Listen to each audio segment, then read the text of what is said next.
Okay. Here we are. Yeah, we back, man. We are back. We here.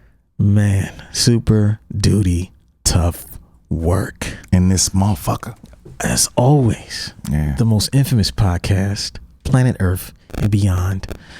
Just trying to win, man. Yeah. It's not that difficult, but it is that difficult. Yeah, man. You know, it's always a challenge. Always. So we want to thank our loyal listenership for rocking with us and helping us stay consistent and growing this year. 2000 grind team. Yeah, grinding it out. Yeah, man. As we just, we put out the podcast every week without missing a week. Right.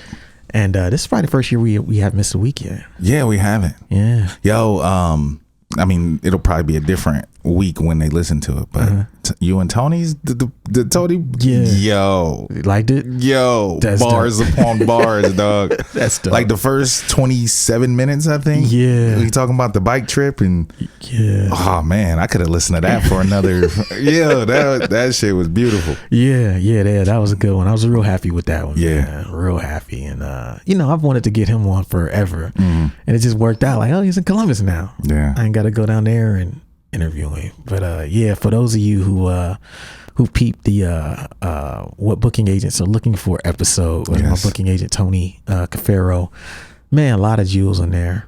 I don't know of any other podcasts where artists are doing what we're doing, giving y'all the jewels and the keys to this thing. Yeah, I ran into somebody at they did the production thing for 2x2. Yeah. And one of the cats was like, y'all giving away all the secrets. He was like, y'all giving away. Ain't nobody gonna bump their head no more because they was listening to Super Duty.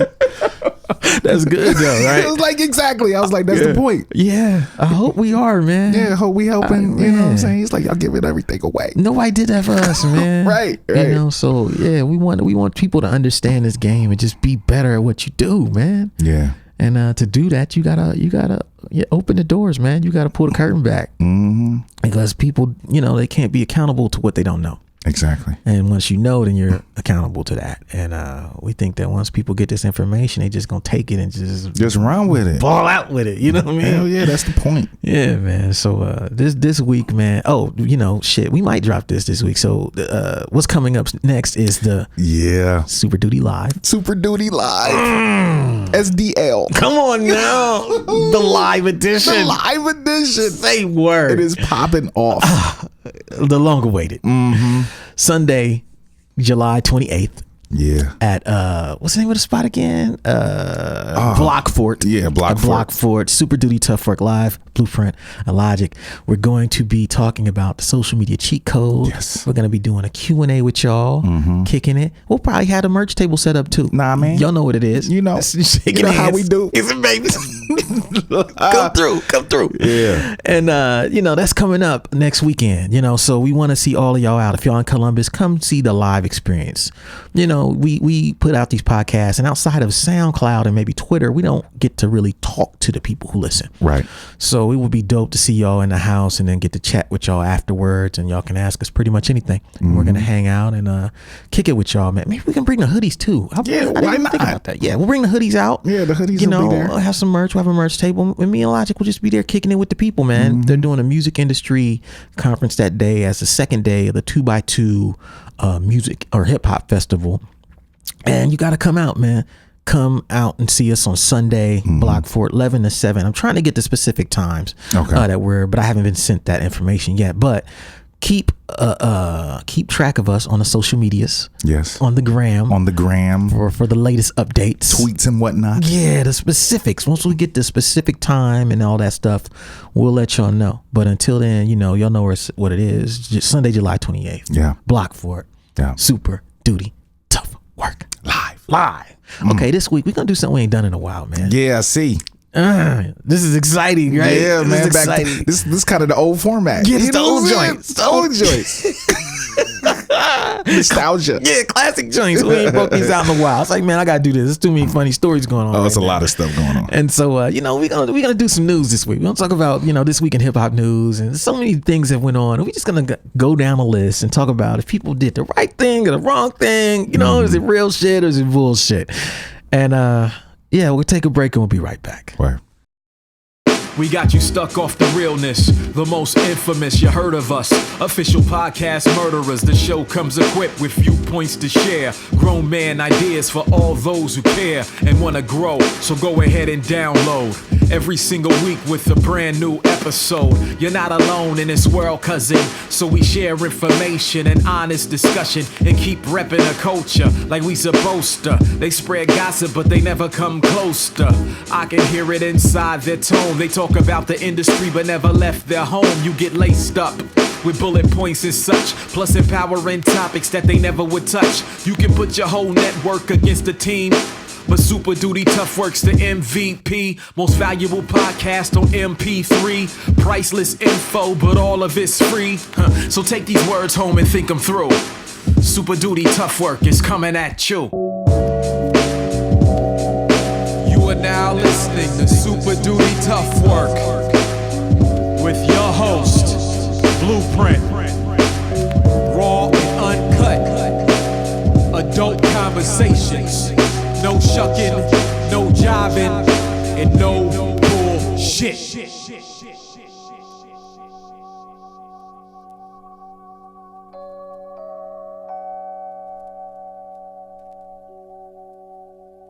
Okay, we're back. Super Duty Tough Work. Y'all know what it is. Hip hop news, man. Yeah. This week in hip hop. Are you ready? Yeah, This week man. in hip hop. This is about to be great. Okay. First story is titled Email Shows Iowa Officials Tupac Fixation Before His Ouster. It's ouster. It's ouster. Ouster is a great word. Yeah. Iowa City, Iowa. The director of Iowa's social services agency was a huge fan of the late rapper Tupac, and he frequently let his subordinates know it. Emails obtained by the Associated Press show that Iowa Department of Human Services Director Jerry Foxhoven routinely sent messages to employees lauding Tupac Shakur's music and lyrics, even after at least one complained to lawmakers. Then, last month, he sent another such email to all 4,300 agency employees. He was abruptly ousted from his job the next workday. Wow. Foxhoven, 66. He's 66 though. That makes it so much better. Come on, man. Told employees that he had been a huge fan of the hip hop artist for years. He hosted weekly Tupac Fridays to play his music in the office. He traded lyrics with employees, and he marked his own 65th birthday with Shakur-themed cookies, including ones decorated with the words "Thug Life." Wow. The agency released 350 pages of emails with the words Tupac number Tupac sent to and from Foxhoven during his 2-year tenure. He did all this in 2 years. Whoa, this guy crazy. It's a book. Yeah, in response to an AP request. They show that Foxhoven marked the anniversary of Shakur's death, shared one of his lyrics about love on Valentine's Day, and used the rapper's image to try to improve the agency's culture. He told colleagues he was inspired by lyrics that included, "It's time for us as a people to start making some changes." Wow. Okay, there's more, but I'm going to leave it there. Wow. Firing this man over Tupac lyrics. Right or wrong? Right. Come on, bro. I didn't know you was going to say that because you be firing people every day. Okay. No, man. This is a place of business. Like, does it say what type of company this was? It was a government. It's a government Department of Human Services for the state. It's a state government agency. Come on, bro. So you keep your head up. You don't think that's a motivational message that could work with the employees? If he had already been complained about at that point, he should have stopped. You know what I'm saying? Like, you gotta be smart. Like, doing it at first, okay. If you're doing it, cool. You know, and if ain't nobody got a problem with it, ain't nobody got a problem with it. But once people have a problem with it, this is your place of this is a place of work. Hey, Jerry, here's that brief. I don't want it if it's that easy. Tupac, right? Thanks, Jerry. Like, come on, bro. Come on, bro. Yeah. At first I was like, is this even a real story? Right. How is this real? Dog. This man works for the state and he's 66.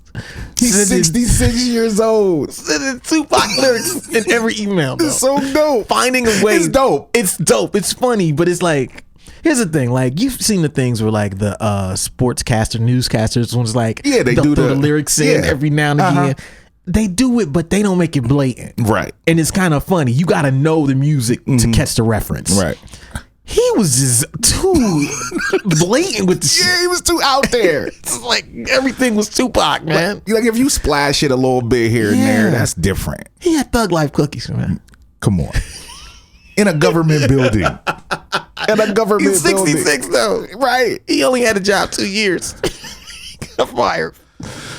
Yeah, I gotta say, they right. I'm They right for firing this dude. Yeah, he should have known. This shit is so unacceptable. Like, bro, you can't do that. Come on, you can man. get away with a lot of shit, right? If they really like you. But Tupac lyrics, though, every day, every email got a Tupac quote. You got Tupac themed parties. You walk around with bandanas and Thug Life cookies and shit like that. Dog, nah, man. Why he do that? I don't know. I mean, he loved Tupac, obviously. Oh man, crazy. Some of this shit in a part of this is like, this is while some employees praised Foxhoven for using Shakur to inject levity and inspiration into a stressful workplace, at least one complained to lawmakers about it last year. According to the emails provided under the open records law, because this is a government agency. It's a government agency. when Governor Kim Reynolds told Foxhaven to resign, so the governor fired his ass. Wow. We'll wait to the top. Come on, bruh. It was his first work day after he sent an agency-wide email telling employees to mark Shakur's birthday over the weekend by listening to one of his songs. What? He sent it to everybody. 4,000 employees. Listen to Tupac this weekend. Come on, bruh. Come on, bruh. The timing of Foxhoven's mass email, which featured a large image of the rapper smiling. Oh my God. And his resignation has fueled speculation among employees that the two events are linked. No shit. You think? There might be some connection between the giant 4,300 mass emailing with Tupac's picture, right, and this man's firing the next day. Yeah, maybe, possibly. I wonder why he got fired. Duh. But like the question of who fatally shot Shakur in Las Vegas in 1996, the reason for Foxhoven's record forced departure remains a mystery. Who shot you? Foxhoven. Who shot you? They still trying to solve it. We know who killed Tupac. Oh man. We know who fired Foxhoven. We know why he got fired. Oh man. He probably said his last email was probably hit him up lyrics. Right. Yeah. If he'd come back, that's what he gonna end with. Fire on my enemy. Straight up. Enemies trying to give it D. Yeah, he coming back with some of that, man. He gonna be like Tupac when he got out of jail. Oh man. Blasting on everybody. Oh man. Okay, so yeah, I think we agree on that one. Yeah, he deserved every bit of that firing. Very fucking wrong for that. His ouster. He just did too much, man. Way too much. 350 pages. 350, 2 years. 350, a year's worth of emails. Every day. Every day, he was banging on him every other day, man. Every with some Tupac. He wanted, but you know, Tupac fans are like that. We talked about that on the rappers we're supposed to like, but don't. You know what I mean? Yeah. And it's like motherfuckers can't understand when you don't really rock with Tupac like that. Right. It's like blasphemy to them. Yeah, it's like, how dare you? That's Pac, right? It's like saying yo mama, like in the hood. Right. It is. It is. Like, did you what? Whoa, you say what? What? Could you repeat that? Hold on. What? Hey, he just said you don't like Pac. He said Pac ain't top 5. Man, get up out of here, man. Get up out of here. Oh, man. Get your ass whooped for not liking Pac in the hood. Okay. Yeah, that one is fucking hilarious. Okay. 66 years old, man. That's a granddad. Why you sending Tupac lyrics to everybody? Imagine what he do with his family. Oh, God. You terrorizing them with Tupac lyrics. Oh, man, that's horrible. Okay. We'll move to the second story. In the news this week, second story titled Freddie Gibbs on Mad Villainy Comparison. Doom can't rap as good as me. You already know how I feel about this. That's why I picked this story. We already know. I was like, damn, you was tight about this shit already. Okay, let me go back. You already know how I feel about this. And bring everybody else up to speed. Oh, man. This shit is so funny. The bandana rapper makes his case for why he's a better rapper than Doom. Bandana rapper Freddie Gibbs recently made an appearance on Hot 97 and chopped it up with Peter Rosenberg for his latest episode of Real Late. The appearance is notable not only for Madlib's surprise appearance halfway through. Rosenberg claims that this is Madlib's first radio interview ever. That's not true. Or how the three speak on Jay Dilla's timeless legacy, or even Gibbs' displeasure with Kanye West taking Madlib's No More Parties in LA beat, but rather Gibbs declaring that he's better than MF Doom. After talking about Madlib and Dilla's Champion Sound album as J-Lib, Rosenberg shifts over to Madlib and Doom's Mad Villainy album. Have you spent time with that? Rosenberg asked Gibbs. Definitely. I tried to top that, Gibbs responds. I used to hate when people would be like, oh yeah, this Mad Villain. I'm a competitive guy, and I know Doom can't rap as good as me at all. He can't rap like this, fam. He made a good project. That's MF Doom, bro. He's an icon, Rosenberg replies. I don't care. I was like, I can rap better than this dude, but I can make a better album. But can I make a better album than him? That's my focus, Gibbs says before adding, I gotta make something as great as he made. At the beginning of the interview, Gibbs also discusses his time being jail. Yeah, whatever. Yeah. Right or wrong? Dude, I can read your mind. I already know what you about to say. Come on, bro. What's your thoughts on this? See, like I have many thoughts on this. For one, as an MC, I understand the competitive nature of the game. Yeah. But reality is reality. Like, Bandana is not a better album than Mad Villain by any stretch of the imagination. Like, by any stretch of the imagination. I haven't heard it. I gotta hear it. I need to hear it. And I bro, heard maybe one song. I remember Doom lyrics. Yeah. Doom says memorable shit. That's a fact. Give me a Freddie Gibbs quote. He don't got no bars, bro. I mean, I'm not trying to. He don't have no memorable bars. Like, he can rap. Does he even have a verse that people quote as like, this verse is incredible? I've never heard one. People always be like, yo, Gibbs is dope, but I don't hear nobody quoting no Gibbs. Right. Like, because he can rap. Yeah. He can, I mean. Technically he can rap. And that's one of the things about today is that if you get over some good production and you can rap, then you blowing these young kids' minds because of the other shit that's out there that they're comparing it to. That's true. You know what I'm saying? And I just don't mess with Gibbs like that. I'm not saying he's whack. I'm just saying there's no way that he's a better rapper than Doom. I'm trying to figure out, how did he escape our rappers we're supposed to like, but we don't? I don't know. He's really blatant one that probably should have been on there. But you know what? Like, that just shows how little he don't even register with us. Right. How little that he registers on the meter. We don't even think we're supposed to like this fool. We don't even think about him though. Like, yeah, you know, he's just there. He's just there. In the you know, just out there, just doing whatever the fuck in the milieu. Just lost. Yeah, I don't. There's no. I mean, I understand his perspective as far as the competition part. Yeah, but yeah, man, I agree with you. Like when you posted that shit on Twitter, I was like, damn, Illogic's mad about this shit, boy. Yo, bro, mad. Yo, I was tight. I thought about it. I was like, you know what, Gibbs.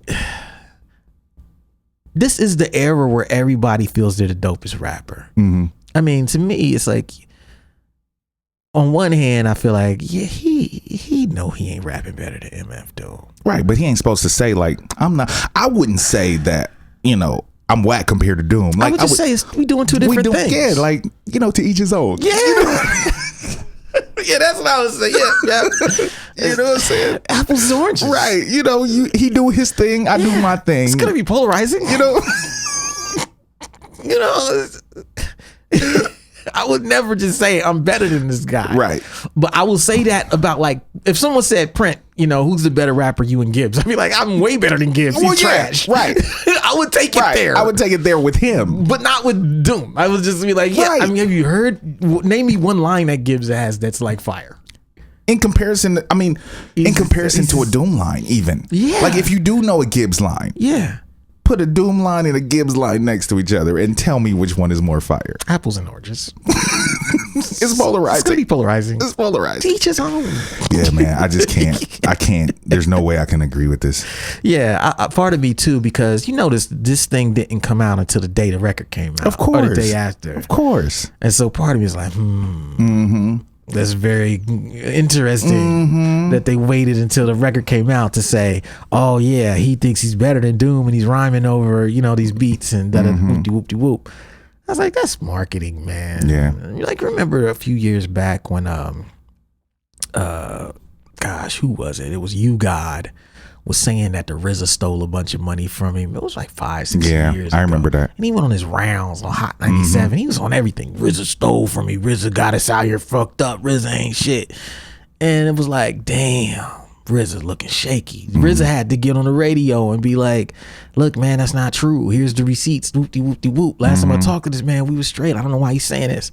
Then they invite You God back up there, and You guys like, hey, man, I had a new record coming out. I just had to, what I'm saying, just fan and flames. Yeah, I just stir something up to get y'all interested, because y'all wasn't gonna have me on here just to talk about You God like that. Right. So I had to use this other shit. And then what's crazy? It's like, remember the Wu-Tang movie came out like a month ago, 2 months ago? Yeah, the docu-series. Yeah. Now who was dissing the RZA again? You God saying the RZA's beats are trash this time, right? Is that a coincidence? He probably got something dropping. The movie was dropping. The tour was happening. Yeah, all that. Right? So it's like, on one hand, like, I believe that to some degree, yeah, you should always think you're the dopest rapper. But a lot of this shit is marketing. Oh, yeah. It's just guys being like, hey, man, the new movie come out. Right. And I know you're not going to talk about me if I just say the shit is fire. Right. So let me just diss fucking RZA. Let me diss my mans. Yeah. Let me just diss motherfucking Madlib or Doom, because Madlib's supposed to be like, you're not even supposed to talk about that shit. Right. Don't even put us in, because in the same, like, the thing is, even if he was as good of a rapper as Doom, they're completely different types of rappers. Yeah. Cats that are in the Gibbs most likely are not necessarily in the Doom. No. Or vice versa. And if they are, it's just only because of Madlib produced them. Facts. You know what I mean? It's like, yeah, I mean, but yeah, it's like, it's marketing, man. So, I mean, it has to be. I disagree with this man, and I think it's marketing when I look at it, and I don't know if it's going to work though, but it's interesting. It is. It is. I just wish he, sometimes, like, who does Gibb thinks is better than him? Probably nobody. Yeah. I mean, he's a rapper. Like, we got egos, man. You know what I'm saying?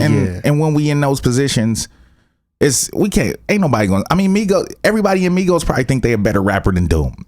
You know what I'm saying? Like, rappers are rappers. You know what I'm saying? Even if the facts ain't supporting it, we say whatever the fuck. Yeah, that's the thing about this era, man. I wish the era where, like, cats could just, you say some shit like that and the motherfucker have a challenge you to a battle immediately. Exactly. Or y'all, you know what I'm saying? That was the 90s. Yeah. Yep. Like, oh, where you feel that way? Prove it. Yep. That shit would have been on BET. Right. Straight up. On Rap City. They would have met on Rap City in the basement. You say it and no one says shit. It's like, oh, well, now we argue amongst fans, but the artists don't take that shit to the point where it's like, I'll decide. I'll show you I'm better than you. Yeah, let's prove it. However you want it. On record, face to face, whatever. It's different now. Yeah, very much so. Okay, we'll take a break and we'll be right back. Where?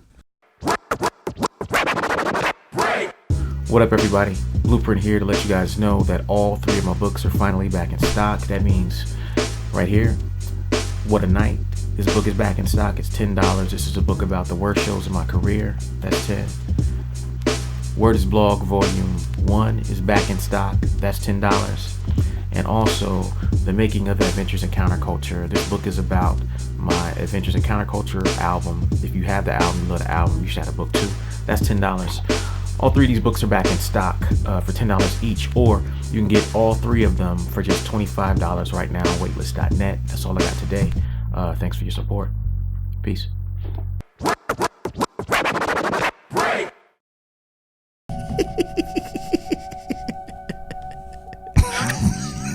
I just can't, man. He got you so tight. It was funny. He's like, no, I can't let this go. absolutely not. Twitter fingers. Yeah. Activate. Yeah. Straight up. Form of mad rapper. Oh. Okay, we back. Yeah. The most infamous podcast on planet Earth. Super duty tough work. In your face. This week in hip hop news. Jermaine Dupri. Come on, bro. This is a funny one. But you know, the title of the story is Jermaine Dupri defends his stripper rap comments. You know what I'm saying? So a lot has been made of Jermaine Dupri's comments about female rappers, but he wants to set the record straight on what was and wasn't said straight from the horse's mouth. We talked to JD on TMZ Live Wednesday about an interview he recently did with People Now that's been catching tons of backlash in and around the hip hop community. He said some of the hot femcs in the game right now sound like strippers rapping. When asked specifically about Cardi B, Nicki Minaj, and Megan Thee Stallion, going on to say he didn't have a fave of those because he felt they all rapped about the same thing. Yeah, Jermaine. For the record, Cardi is the only one of the above mentioned MCs who used to dance. Nicki and Meg did not. What does that have to do with what they rap about, though? Right. See, they trying to defend them.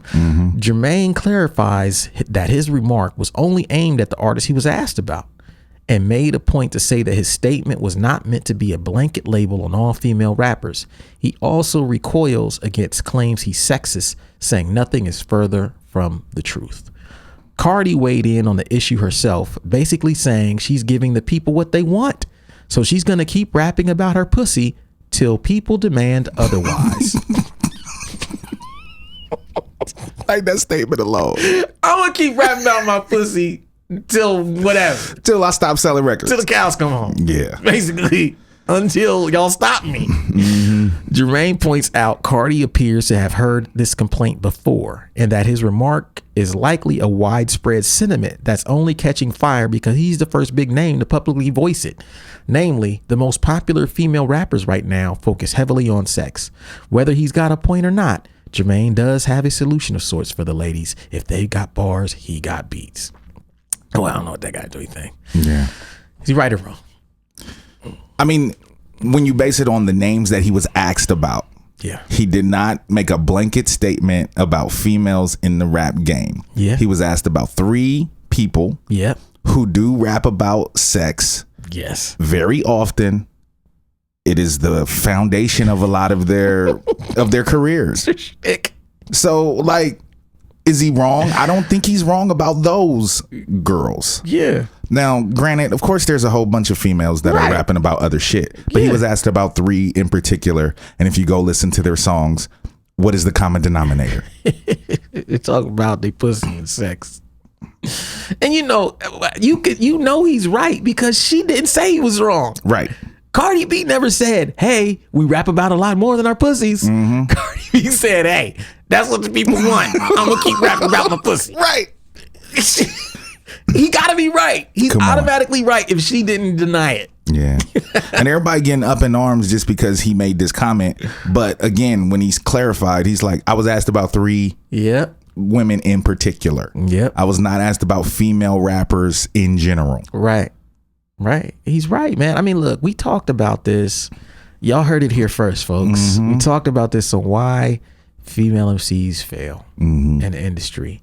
And one of the first things we talked about was the bad bitch archetype.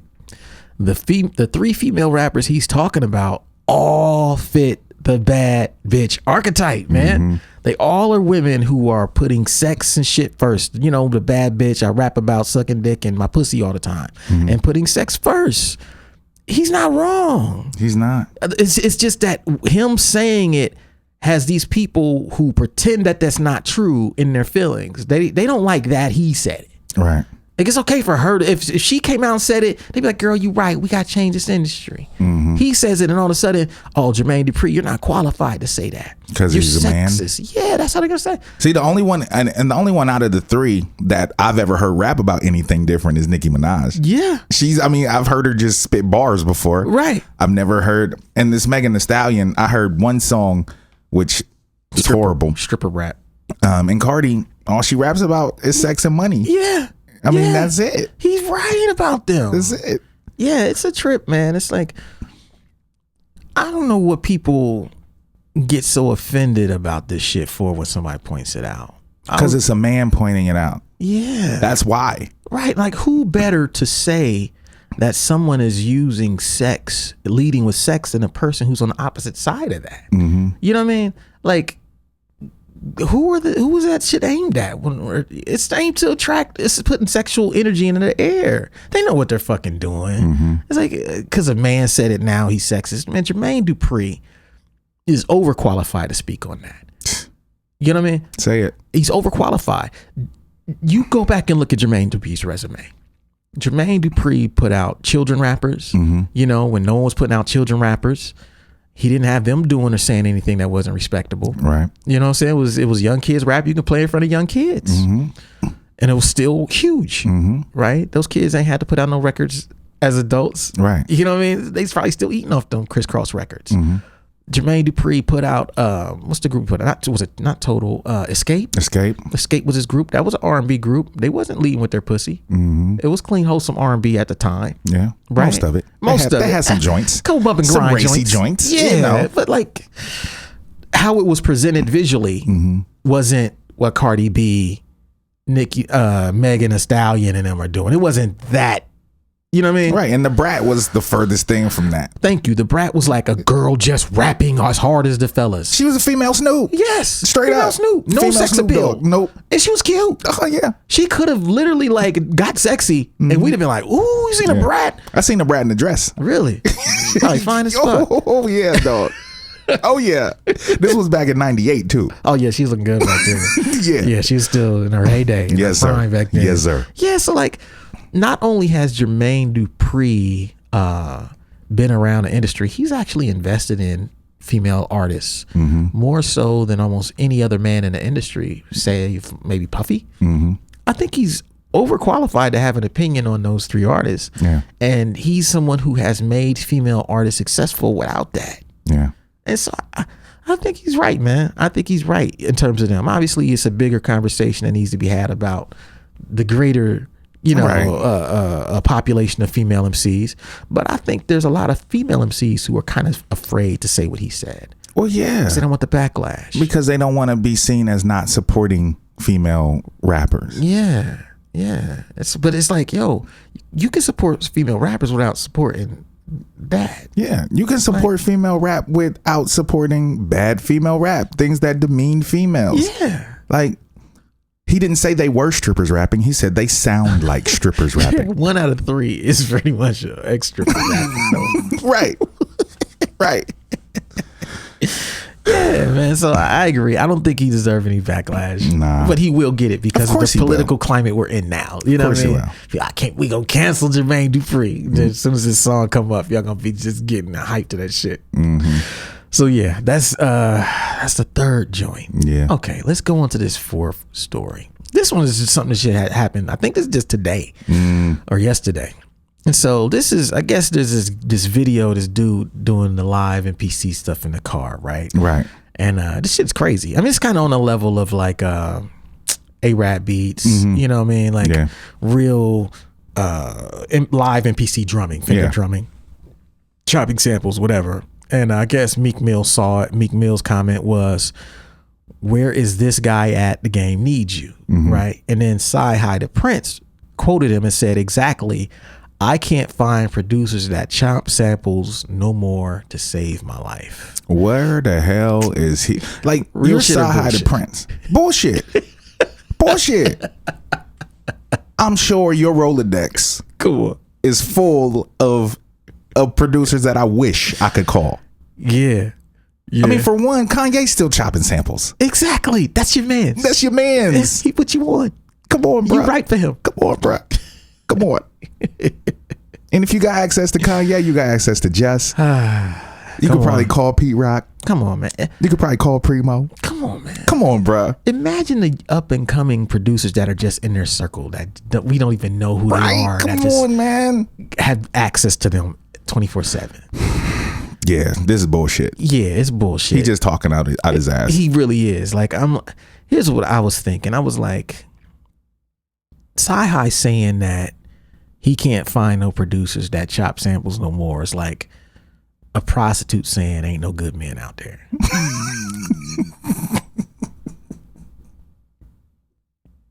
You feel me? Yeah. It's like,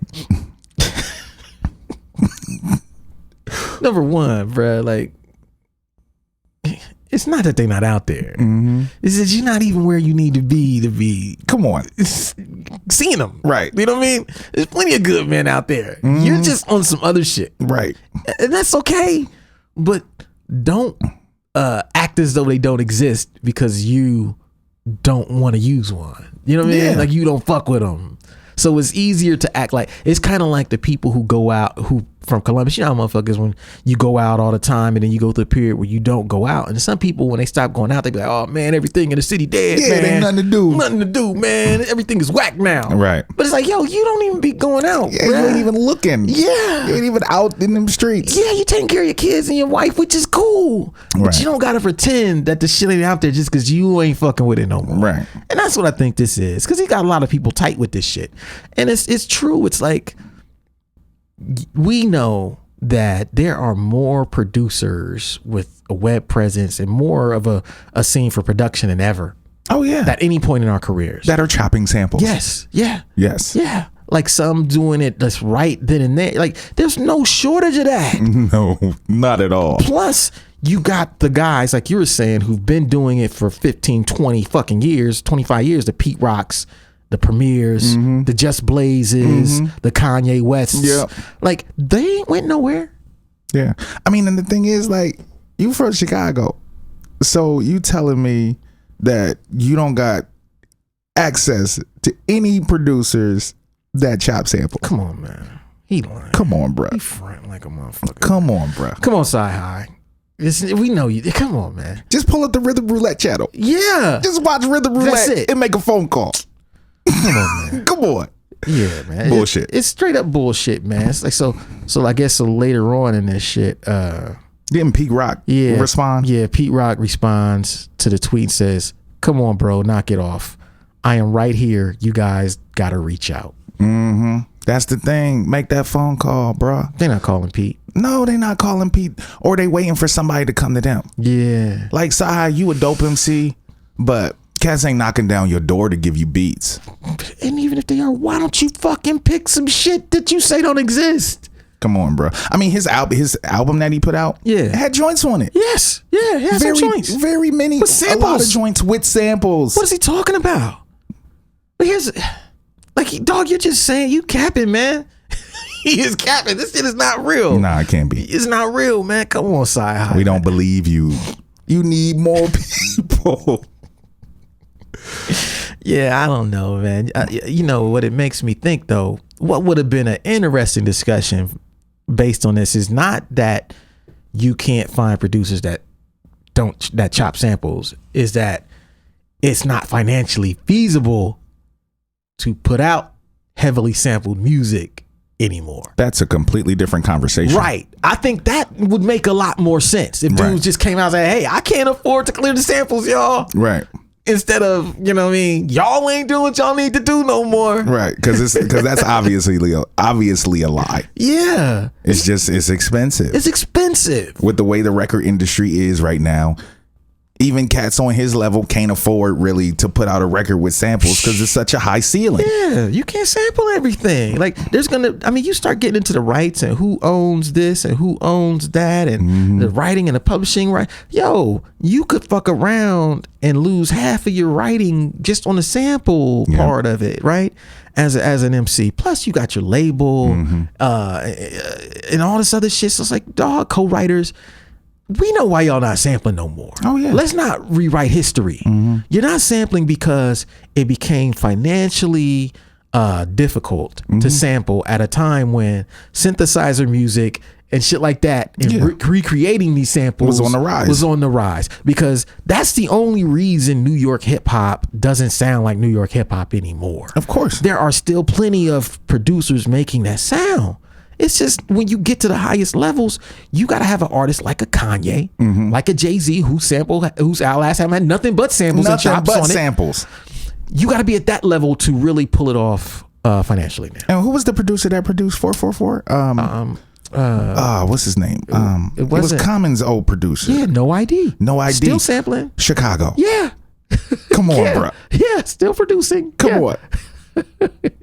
Yeah, he capping, man. That come shit's on. not real. It's not real. Not real. Okay, so we'll take a break and we'll be right back. Word.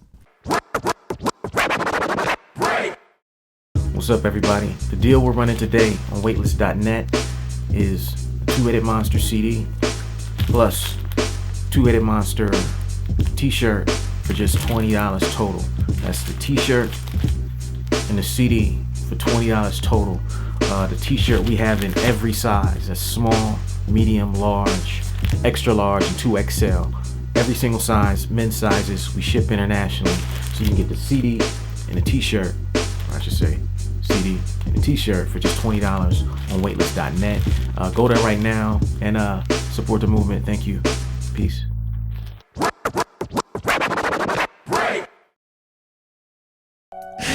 Okay, we're back.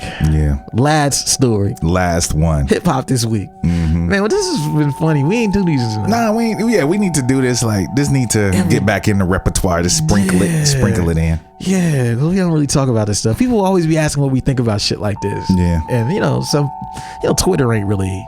You can get some characters off, but this is a better format. Much better. This next story. This is the last story, and it's titled "Tiny Jag Pulls Out of Afro Future Fest." She's a rapper. Rapper Tiny Jag pulls out of Afro Future Fest after learning white people would be charged a different price to attend. I can't even get this. Okay, Jillian Graham, aka Detroit-based rapper Tiny Jag, pulled out of a local music festival this week because she disagreed with its pay model in which people of color would pay less for tickets than white festival goers. Graham said she only found out about Afro Future Fest pay model when a white friend reached out to her and sent her a screenshot via Instagram that outlined the pay difference.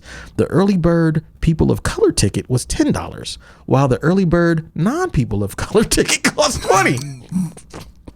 Wow. I read this story. I was immediately enraged just because I am biracial, Graham tells Metro Times. I have family members that would have, under those circumstances, been subjected to something that I would not ever want them to be in, especially not because of anything that I have going on. Graham says after the festival confirmed the price structure, she immediately withdrew from the event and requested that she be removed from any promotional materials. She says because she had publicly supported the festival without knowing about the discrepancy between ticket prices, that she had to publicly withdraw her support as well. She did so by taking to Twitter. She indicated feeling triggered, very triggered. Oh, God. Very triggered. Discussed how the pay model would have affected her family personally, specifically a grandmother. A lot of songs I perform are from my first project called Polly. That is my grandmother's name.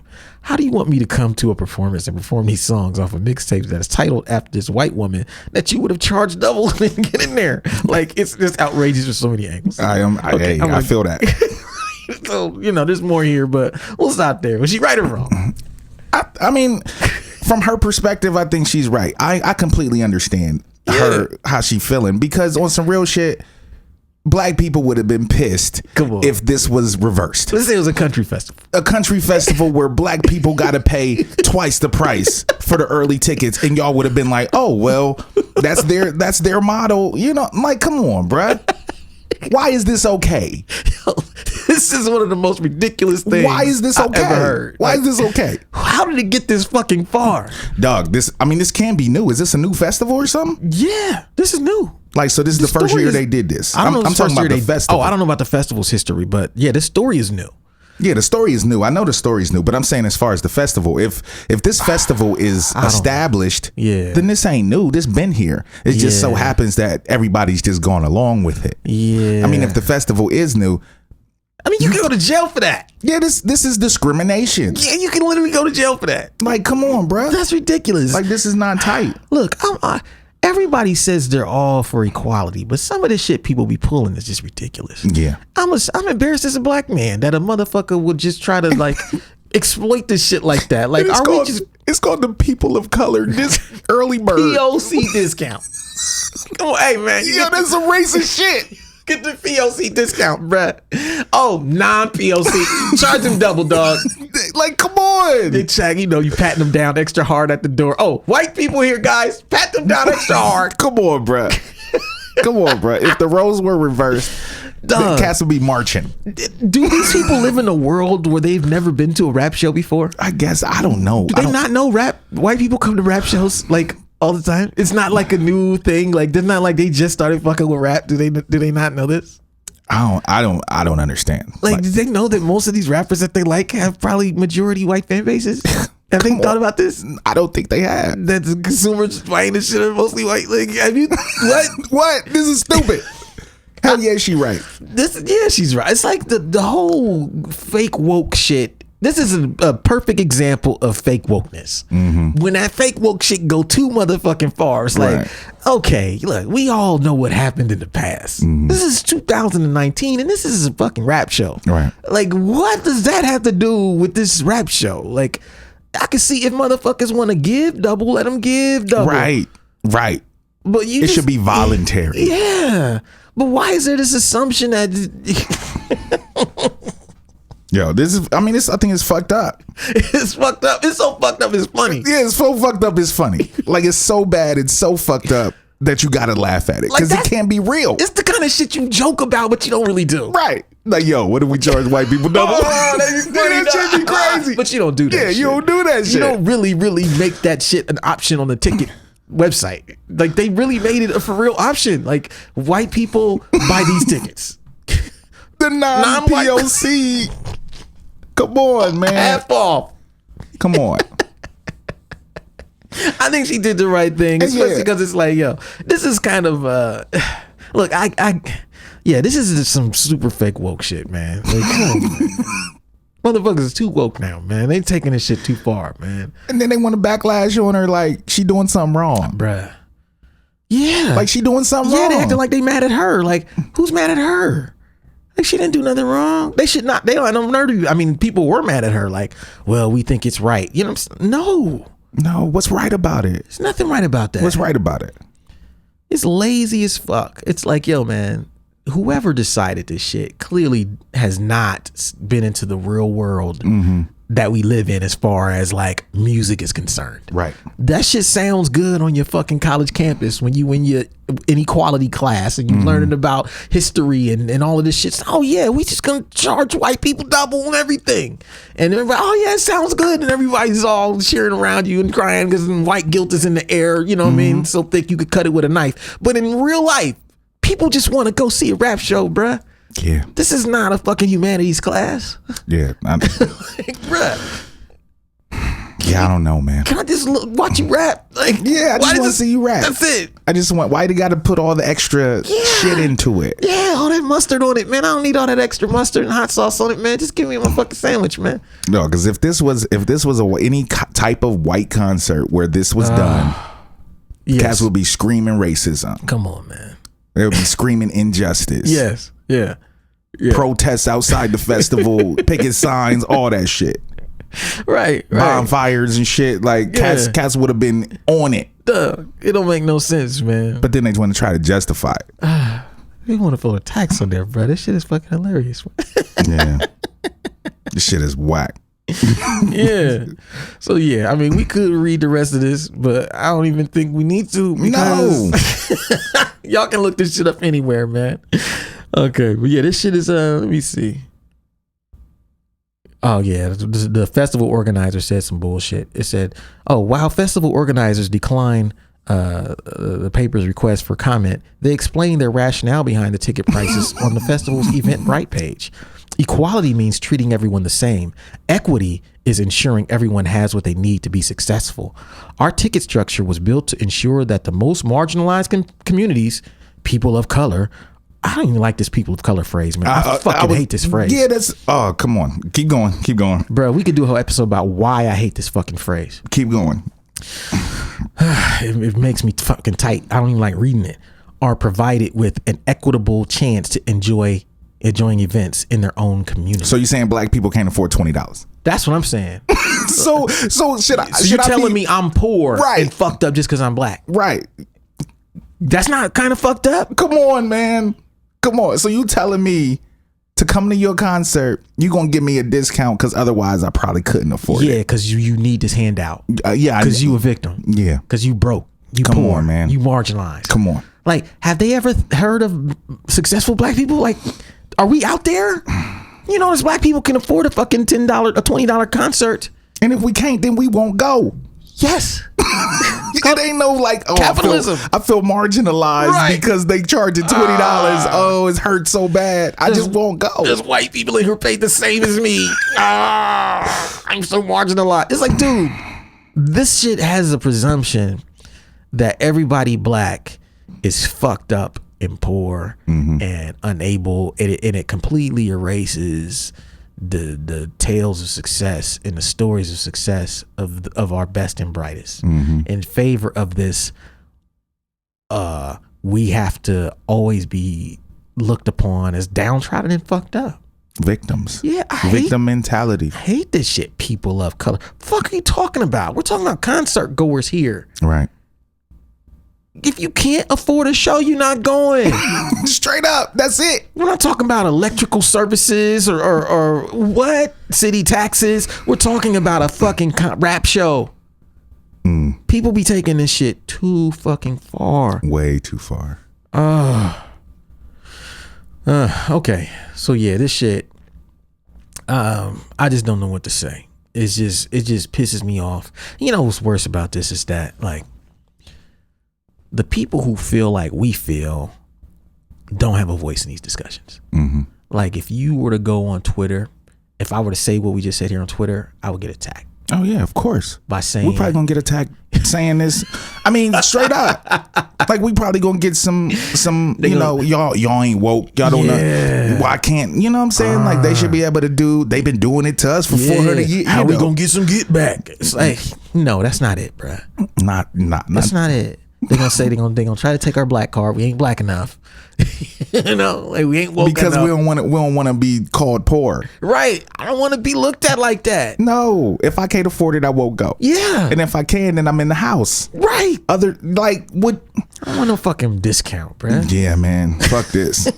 Like, black people should feel offended. Yeah. At their reasoning for doing it this way. Yeah. They should feel offended and should fucking boycott the fucking festival because of this. Right. And you know all the rappers on the bill was going to guest list 25 people. You anyway. already know. So let's just keep it funky here. You're not making no money. Right. You know all the rappers was walking in 25 people. Easy. Why you need a black discount? You know their crew is 25 deep. We going to ensure you don't make no money. You put too many rappers on the bill. Oh, yeah. Oh, yeah. The black ones and the white ones. Right. All of them.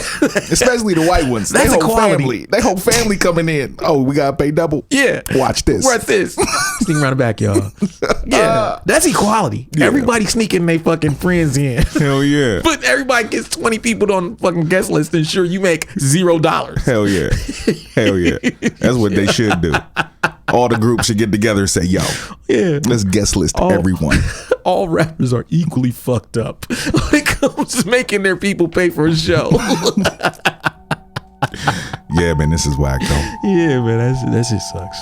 Okay, well, that's it for this week, man. Yeah, this was a good one. Right. We do have to do this more often. Yeah, we'll try to break these out maybe once every month or two, man, and see what people think. Well, I guess if y'all listening, you know, as y'all see topics, hit us with, news clippings. Yeah, little clippings. You know what I'm saying? Yeah. We'll favorite those joints and we'll line them up and then we'll do one of these every month or two. Yeah, sir. So that's it, man. We'll see y'all next week. All right, peace. Peace.